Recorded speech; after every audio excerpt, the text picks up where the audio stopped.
Hey, I'm Troy Peterson, Mr. Bluegill from The Reel Shot. Welcome to another Reel Report. Today we're going to head out to Lake Winnebago. We're going to take the snowmobile.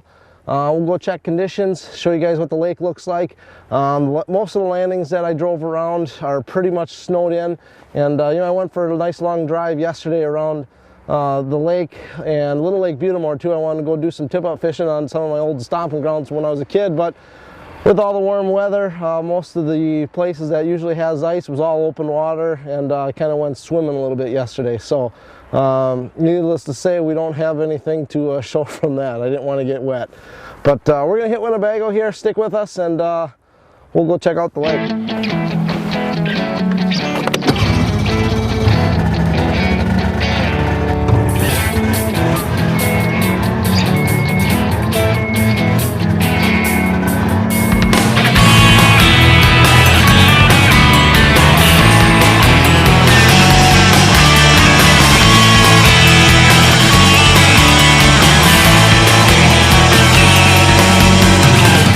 Well, coming out here today, there is not a soul on this lake. There's a few people out. There were a bunch of sturgeon spears earlier this morning, and they're still driving a few trucks out here, but like we say, use caution. If you really don't know where you're going or where the old roads were, it doesn't seem to be like there's anybody driving anywhere near where the old roads were coming off of Wagoo or CP. They're using the landings and then heading pretty much straight north.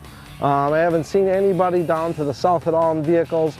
Pretty much four-wheelers, people walking offshore on snowmobiles. But coming out here and starting from scratch, basically looking for new holes and new fish. One of my favorite things is using this Humminbird 130. And what this has is a side scan on it. So we can drop this down the hole, put it down, rotate it, and right now I have my settings set to 120 feet off to the side, and we can actually locate fish off to the side or behind us, in front of us, and use our approximation and walk over there and drill some new holes and get on top of an active school of fish. So very useful tool. The other thing too, it's portable, and you can put it on your canoe or your boat in the summertime, or if you go up to Canada or up north on a vacation. It's nice and small, compact, and easy to carry along. Runs on a few AA batteries, so it's it's pretty portable. But it's been a great tool for helping us find fish out here, where there is no structure, just kind of locating fish out in the mud. So we're on top of some perch, I think, right now. We're going to drop some lines down and see what we can find.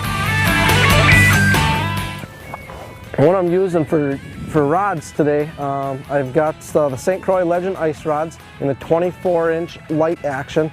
I do have Power Pro running down to a barrel swivel, because when you're jigging these spoons a lot, you get a bunch of twists, and rather than replacing line, just putting that small barrel swivel and then a fluorocarbon leader down to your jig, your spoon, or whatever you're using, really helps on your line. But seems to be working for me today.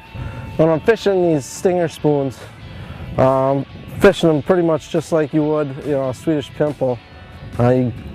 Just a small little lift and a pause and let it fall back down, get it down near the bottom, and just kind of jig it around a little bit. And when you got a fish coming up, oh, I got one. The thing with that stinger spoon, it flutters so much when you got a couple wax worms or a perch eye or something like that on there. It really gives a nice soft presentation. Oh, there we go.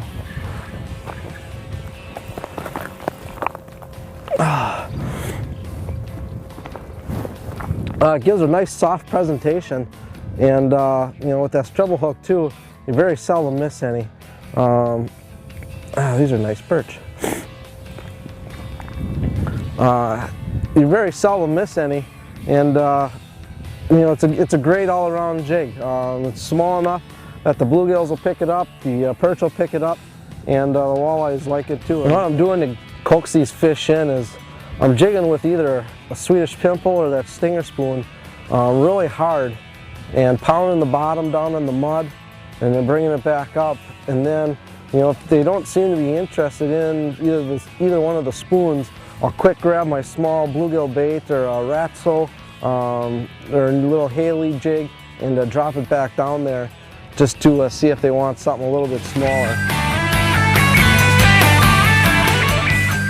Well, this one here didn't want to bite on the Swedish pimple. So I dropped my little shrimpo down. He's following it up. There we go. Oh, that much bigger.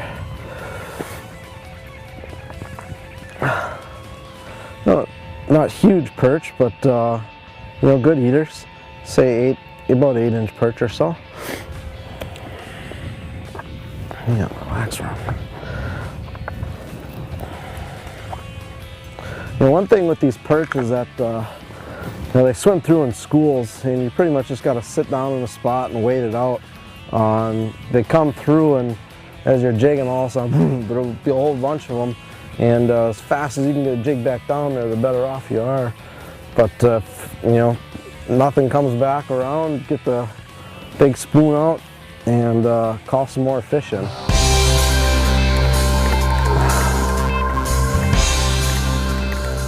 Another one on the rat hole. Well, not too bad of a day out here in Winnebago. And you know, the nice thing about it is, you know, we purposely came out here just to show you guys that, you know, we're about a quarter mile or so off of Miller's Bay or out from Menominee Park. You know, plenty of places you guys can walk off of, drive a four-wheeler, drive a snowmobile for this weekend for Battle on Bago.